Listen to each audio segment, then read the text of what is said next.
Hey all, so last war of the season here, up against Matrix, and this is the one that decides whether we have a chance of slipping into the top 10, although we do need a couple other very good alliances to lose for that to happen, or whether we're in the 11 to 20 range. But either way, we know we're in Masters, and I get to bring Apocalypse, and the original plan was for me to charge him on these three fights in a row, Invisible Woman, and then Hood, and then Mr. Negative.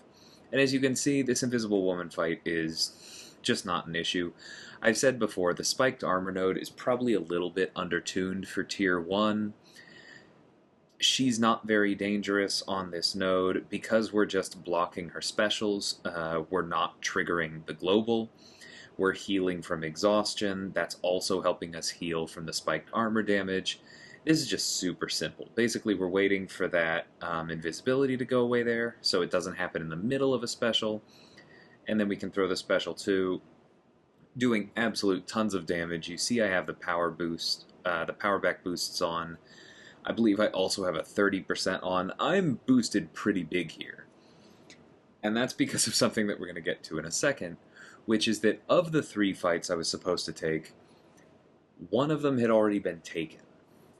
And I don't fully blame the person because I did make a typo on the plan, and I just wrote Apoc where I should have written DLL, and they had Apoc and we had Apoc.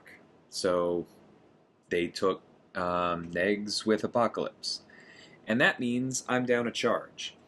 That is important because later on in this video you will see me taking Void on node 26. A very scary fight for which you really want 4 charges if you can at all get it. And so I'm taking these first two, and then I have a Mixmaster Dr. Doom, and we know it's a rank 4 Doom because, let's be real, at this level of war it's always a rank 4 Doom. And I was originally going to take that with Reed because he turns off so many of Doom's issues and has class advantage against him, has Defiance so we wouldn't trigger Mystic Dispersion. A lot of the specials are just going to be auto-evaded anyway. Like, I love the Reed versus Doom matchup. But instead, what you're going to see me do once I get through this Hood, notice I actually am having to play around the global here, and what I keep telling people is just, you really can play around the global. Wait for the timer to come back around, know that it's off cooldown, and intentionally trigger it with a dex. That's all you have to do. One hit in will trigger the miss passive, then you back off, you wait for it to go away, and you're good to go until the timer expires. This global is not that bad if you just treat it that way. Anyway, was going to take this with Reed because that's a fantastic matchup, no pun intended, but because I really need that last charge on my Apocalypse, I've seen good Apocalypse players die to the Void, and this is the first time I've ever taken it, because I have not done a whole lot of work in war with Apocalypse yet. I don't know why I clicked on that. Oh, I was looking for the boost. But because I want to be in the best possible place I can be for that, I'm going to take this Doom with my Apocalypse, with the Reed pre-fight for Petrify, and I know that the block damage is going to be bad, because between Prowess and Doom's native block penetration, the damage is just going to add up here. But I also know that if I just block the special ones, as obnoxious as it's going to be, I shouldn't be in any real danger of losing the fight, and then I can just heal up after this. Thankfully, my loyalty use has been relatively low this season, despite the fights I've taken, and so I'm not terribly worried about that, even for Apocalypse, who is famously one of the most expensive characters to heal up in the game. Notice we're getting basically nothing back on the power backs. That is fully expected. Doom has a lot of armor and very high crit resistance. I'm pretty sure it is mathematically impossible for Apocalypse to land a critical hit on him with the way that those attributes usually interact. And without a crit, we're not going to get through the armor, and therefore we're just not going to get a lot of damage back, or we're not going to do a lot of damage on the actual hits of the specials. Most of it's going to be those red numbers, and so we're not going to get a lot of power back. And that's totally okay. We're up to 2 of the debuffs here. I went for the special 2 first. Next up, we're going to get this weakness. Notice that I think I really just need to finally spec into inequity, because it would still hurt blocking these special ones, but it would hurt less if we were reducing his attack by that much. Oh well, that's something to do for next season. So now we have all 4 debuffs up. The special ones are really doing a lot of damage. It's ticking away for a good amount. We're, again, not in danger of dying, but we have lost almost a third of our health purely to block damage. This is the authentic Doctor Doom as a defender experience. But worth it, because now we're at 4 charges. Clean solo, at 4 charges. Go ahead and heal up. I believe, yeah, it just takes 2 of these. I could have tried to finagle it and be a little bit more precise and efficient, but I went ahead and did this because I want to hold on to that power start boost for the Void. I believe I still have time on it. I'm almost getting anxious looking around the map. But you kind of have to do this, right? It feels slow later, but I was also kind of cooling off a little bit. I had dueled for both of these, was a little bit scared of the Doom. I needed to make sure that I had reoriented myself for this Void fight. You can't just run into it, because then you might still have the muscle memory for Mixmaster, right? You might still have the muscle memory for Aggression Prowess. Maybe you block things you don't need to, and more importantly, maybe you're not thinking about the window of opportunity stun node. So I'm glad I took just a few extra seconds to reorient myself here, blocked right out of the gate to get that disorient up, and then now we are actually trying to stay on top of Void's kit and play him, because we just don't worry about the defective defense node.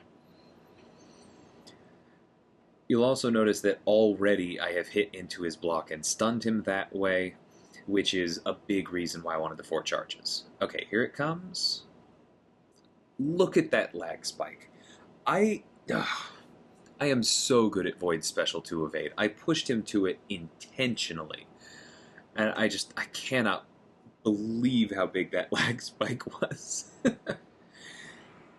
Anyway, took a lot of damage because of that.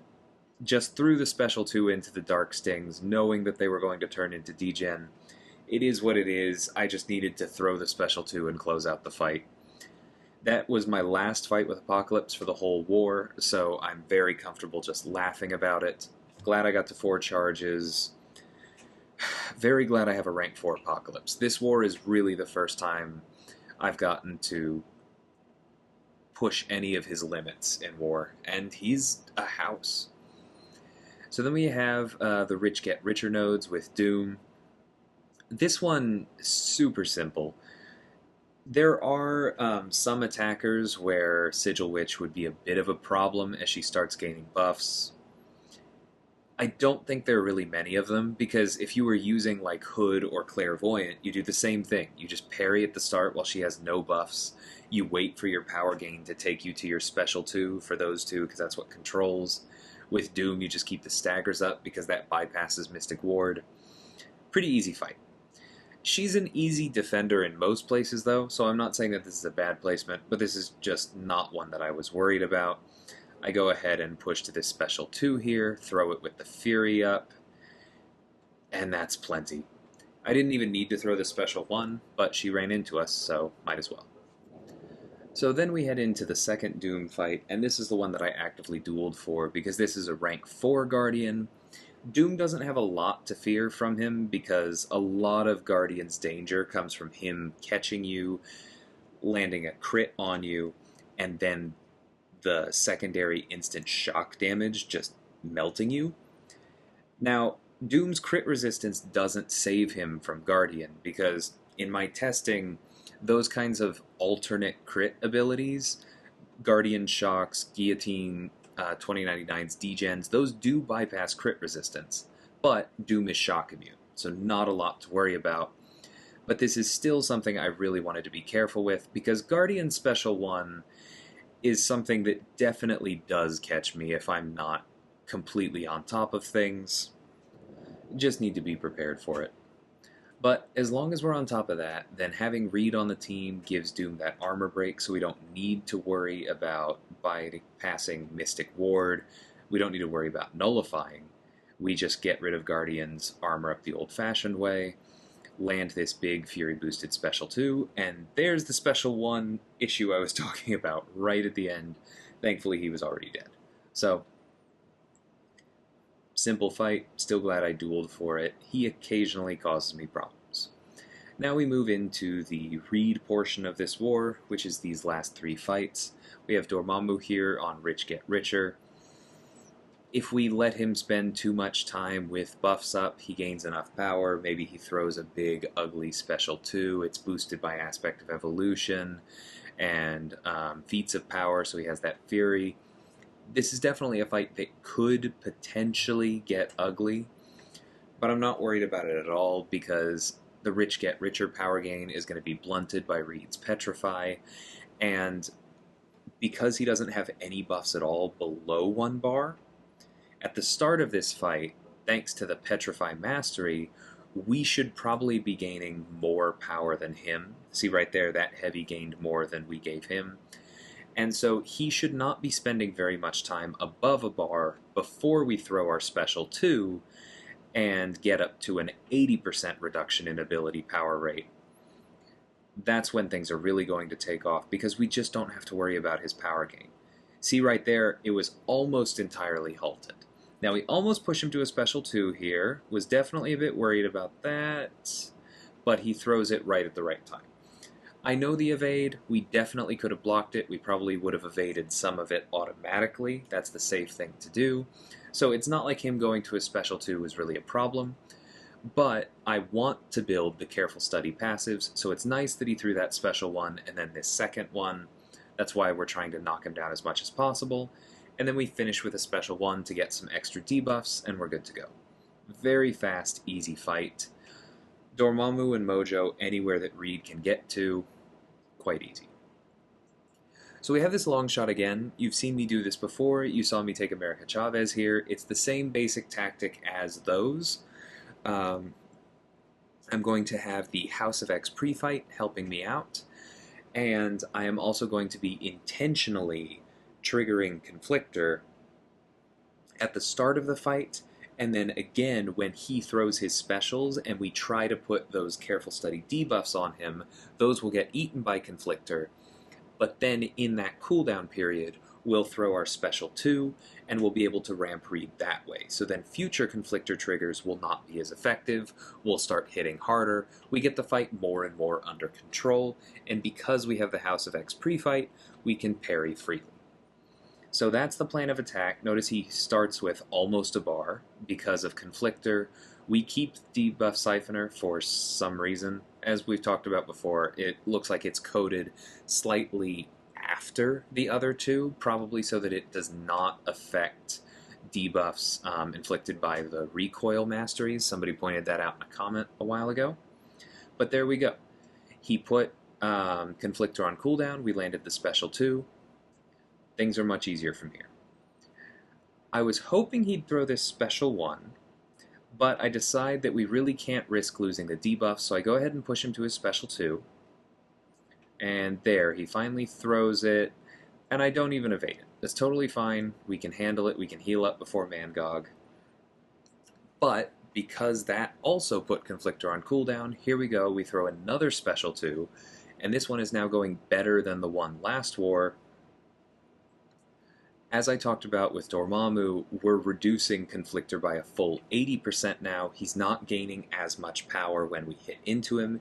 Even when he has bad karma on us, normally Longshot gains power equivalent to a portion of what his opponent gains when there's bad karma up. That is also ability power gain, and therefore is blunted by the Petrifies as well. Plus having, at the moment, I believe we're up to 9 debuffs on him when we throw this special 3. We get a big Fury off the special 3, and are just hitting hard in general. Very safe fight at this point. Defiance has made things quite easy for us. go ahead and throw this special one. I thought it would kill. Not quite, but it does knock him down, refresh the debuffs, and then reversed willpower takes care of it. Moving on to Mangog. This is the same as it always is. We're going to heal up. We're going to use all of Reed's pre-fights. The plan is simply to get our special 2s, and the way that the power gain normally works in this fight, we have time to throw 2 special 2s before he throws enough special 1s to go unblockable. And so then when he throws his 3rd special 1 and gets up to, I believe it's 9 rage at that point, that's the one that will turn the debuffs into passives, increase our combat power rate, and make it very easy for us to push up to a special 1, throw it, get the stagger up. There's just nothing to Mangog here. So notice that he is still gaining a fair amount of power. That's because, as I've talked about before, the enhanced power gain on this node takes his power gain up to 300% of its normal rate. The 2 petrifies we have up right now are reducing that 300% by 80, so he still has more than double his normal power gain. That's okay, we're totally expecting it. It slows it down enough that we can find those little spots in the fight where the AI goes, oh, this is a good place to throw a special, and they're a little, like, we basically just have more time in between him gaining a power to find those, so it's much easier to bait out the specials. That is a huge benefit of using somebody like Reed here. Even when he can't reverse power gain, he slows it down enough that the fight is easy. So like I said, he's at 9 charges. The next special 1 will send him unblockable and unstoppable, except he doesn't get there. So very safe fight. If you were using a rank 3, that last special 1 would be important because it would get the stagger up and you'd just spam them from there on out. But with the rank 4 boosted as I was, that's all she wrote. So we did not win this war. We definitely dropped a couple sloppy ones at the end of the season, and that's fine. We have not been super consistent. The bottom half of Masters feels appropriate for what we've done. We've had some great wars, we've had some wars. This reflects what we've put forward. And I'm still very proud of the Alliance. Looking forward to the rewards. I do want to take a quick moment to brag a little bit, because this is thanks to Defiance and the characters I have ranked. One of the more aggressive seasons I've had. I actually took 93 fights this season. I didn't intentionally do that, but it lined up a lot, and it was fun. And I managed to not die. I did have that timeout in War 1 because I made a bad call as a planner and sent myself against the boss when I should have sent somebody else. But it still wasn't a death. So this is definitely not a perfect season, but I am happy that it was a deathless one. To use the baseball metaphor that somebody called out in one of my streams, more of a no-hitter than a perfect game. I'll work on turning that into a perfect season next time, but for now, really happy with this. This is, I think, only my 2nd deathless season ever, and I want to keep adding to that number, because that really is something that feels great to accomplish. Anyway, hope everyone had a good season, landed where you were hoping to, or at least learned something for next time, and good luck on everyone's season rewards. Until next time, thanks so much for watching, and take care.